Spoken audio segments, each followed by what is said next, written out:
Anggrek merupakan salah satu tanaman hias yang sangat populer. Saking populernya, semua orang rasa-rasanya pasti mengenalnya. Anggrek merupakan tanaman yang mudah beradaptasi dengan lingkungannya. Tak heran apabila tanaman anggrek bisa dijumpai hampir di seluruh bagian di dunia. Lokasi tumbuh mereka juga bisa sangat beragam, mulai dari daerah dataran rendah hingga dataran tinggi, mulai dari kawasan yang bersuhu dingin hingga bersuhu panas. Secara umum, anggrek bisa digolongkan menjadi dua, yaitu epifit dan terestrial. Kategori epifit merupakan jenis anggrek yang tumbuhnya menempel pada tanaman lain, namun tidak bersifat parasit atau merugikan tanaman yang ditumpanginya.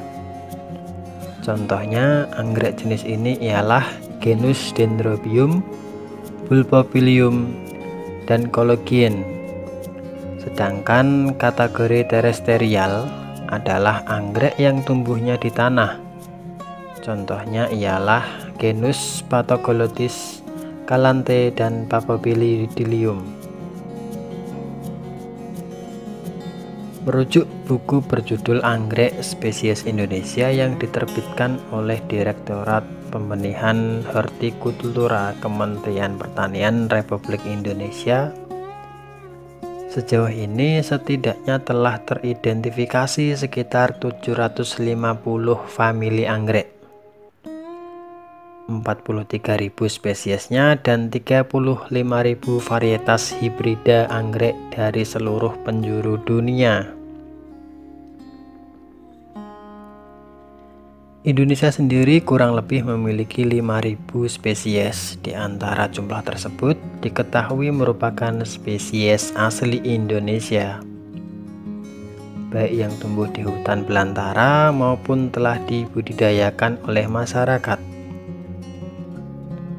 Dari jumlah itu, 986 spesies tersebar di Pulau Jawa, 971 spesies berada di Pulau Sumatera, 113 spesies tumbuh di Kepulauan Maluku, dan sisanya bisa ditemukan di Sulawesi, Irian Jaya, Nusa Tenggara, dan Kalimantan.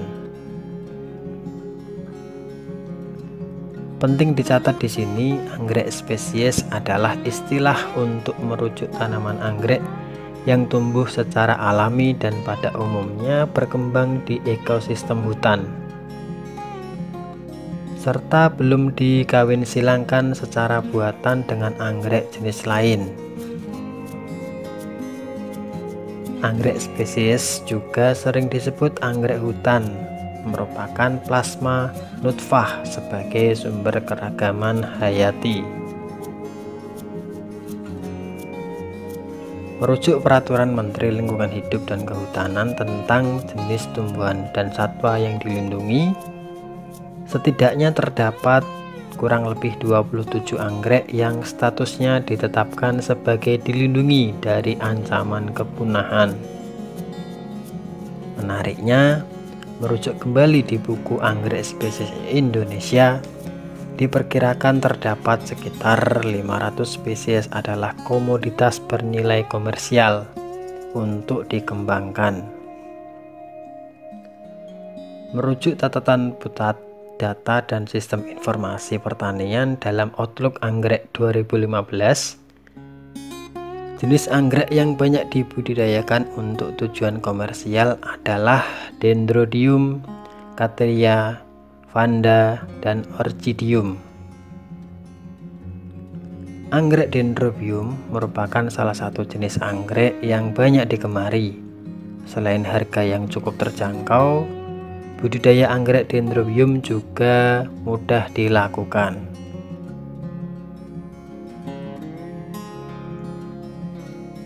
Seperti diketahui, tanaman anggrek di Indonesia menempati posisi penting dalam industri florikultura. Florikultura ialah cabang ilmu hortikultura yang mempelajari budidaya tanaman hias seperti bunga potong, tanaman pot, atau tanaman penghias taman. Menurut berita yang dimuat Asia Today ID, nilai ekspor anggrek Indonesia mencapai 2,49 triliun pada 2019 dengan tujuan ekspor yaitu Amerika, Jepang, Belanda, Korea, Australia, Vietnam, Kanada, Britania, Brazil, dan Jerman. Dan penghasil anggrek terbesar untuk saat ini masih diduduki yang pertama Taiwan dan disusul oleh Thailand. Taiwan, budidaya anggrek awalnya hanya merupakan sebuah hobi di Taiwan. Namun melihat prospeknya menjanjikan, beberapa orang mulai merintisnya menjadi sebuah bisnis yang menguntungkan. Hingga saat ini Taiwan menjadi negara produsen anggrek terkemuka dan salah satu negara eksportir anggrek terbesar di dunia. Taiwan memiliki iklim subtropis yang ideal untuk pertumbuhan anggrek dan temperatur yang hangat, cahaya matahari yang cukup melimpah, kelembapan yang tinggi, dan frekuensi hujan yang cukup. Agroindustri anggrek didukung penuh oleh pemerintah Taiwan, baik dari sisi penelitian dan pengembangan anggrek, pembibitan, sampai pemasaran. Badan Litbang Taiwan, yaitu Taiwan Agricultural Research Institute, telah mengembangkan teknologi penyimpanan benih anggrek, yaitu dengan dibekukan di dalam nitrogen cair pada suhu kisaran 197 derajat Celcius sehingga dapat disimpan dalam jangka waktu kurang lebih 20 tahun dengan daya kecambah masih bisa mencapai lebih dari 75%. Keberhasilan bisnis anggrek Taiwan menunjukkan bahwa dalam bisnis suatu komoditas pertanian memerlukan kerja keras dan kesungguhan dari para petani dan pengusaha bisnis pertanian, serta dukungan pemerintah terutama dalam hal infrastruktur dan menciptakan iklim yang kondusif. Taiwan melindungi hak cipta varietas baru yang disilangkan pemula tanaman, termasuk tanaman anggrek. Orang yang menciptakan varietas tanaman yang baru harus mendaftarkannya ke pemerintah dengan mengisi form aplikasi dan menulis deskripsi tanamannya, serta dokumen pendukung lainnya. Selanjutnya disusul Thailand. Pada saat ini area kebun anggrek diperkirakan mencapai sekitar 3.400 hektar yang dikelola oleh kurang lebih 2.900 operator dan memberikan kontribusi sebesar 36% dari total produksi bunga dan 15% dari total produksi tanaman hias pot. Kebun-kebun anggrek tersebar luas dari sekitar Bangkok sampai kurang lebih 200 km ke arah utara. Sementara Indonesia, menurut beberapa informasi yang Mimin dapat, daerah penghasil anggrek terbesar adalah Banten. Selanjutnya disusul Jawa Timur.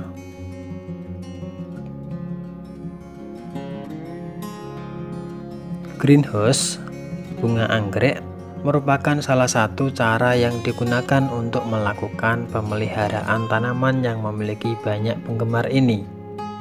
Perakitan greenhouse ini dibuat sesuai ketentuan sehingga tidak menggunakan sembarang cara. Faktor utama yang harus ditentukan dalam hal pembuatan greenhouse ini ialah kelembapan udara yang tinggi, suhu udara, cahaya, dan juga aliran udara yang baik. Namun, kondisi lingkungan yang terdapat di dalam greenhouse dapat diatur sesuai dengan yang kita inginkan. Manfaat dan fungsi greenhouse. Ada beberapa manfaat dan fungsi yang nantinya akan dapat jika kita membuat greenhouse. Di antaranya sebagai berikut. Yang pertama, sebagai sarana untuk melakukan pembibitan tanaman. Ya, manfaat yang pertama adalah sebagai sarana yang digunakan untuk melakukan pembibitan tanaman. Tentu saja dengan cuaca yang sedang tidak menentu ini membuat tanaman mudah rapuh. Maka dari itu dengan dibuatnya greenhouse tentu saja dapat dijadikan sebagai sarana yang baik untuk melakukan pembibitan tanaman. Yang kedua, karantina tanaman. Yang dimaksud adalah merawat tanaman yang memiliki masalah seperti terkena hama, penyakit tanaman, dan lain sebagainya. Maka dari itu, jika diletakkan di dalam greenhouse, dinilai akan aman sehingga tidak akan terkena penyakit lainnya yang ada di luar. Ketiga, sebagai tempat untuk membudidayakan tanaman tertentu. Ada beberapa tanaman yang hanya dapat tumbuh jika dirawat di tempat-tempat tertentu, seperti tanaman hortikultura yaitu buah, sayur, bunga, tanaman herbal, dan juga beberapa tanaman hias. Tentunya akan sangat membutuhkan tempat yang harus terjaga dari sinar matahari, suhu, kandungan air, dan lain sebagainya. Yang keempat, manfaatnya adalah sebagai sarana agrowisata. Selain mempunyai manfaat yang bisa dijadikan sebagai salah satu sarana untuk merawat tanaman, greenhouse ini juga kadang sering digunakan sebagai sarana agrowisata seperti petik buah dan lainnya. Manfaat yang kelima adalah sebagai agromat atau agrosop. Manfaat greenhouse yang terakhir ini tentu saja untuk dijadikan sebagai salah satu usaha yang menguntungkan. Diletakkan di dalam greenhouse ini agar tidak mempersulit si penjual dalam menjual tanamannya. Karena jika tanaman yang sedang dirawat ini dipindahkan ke tempat lain, maka takutnya akan menimbulkan kerusakan atau malah menimbulkan penyakit tanaman. Maka akan lebih baik jika pembelinya datang langsung ke greenhouse. Baik, itu sedikit informasi yang bisa Mimin berikan seputar tanaman anggrek. Jika kalian suka dengan video ini, silakan ikuti dengan cara mengklik tombol subscribe dan bagikan ke teman-teman kalian jika video ini menarik.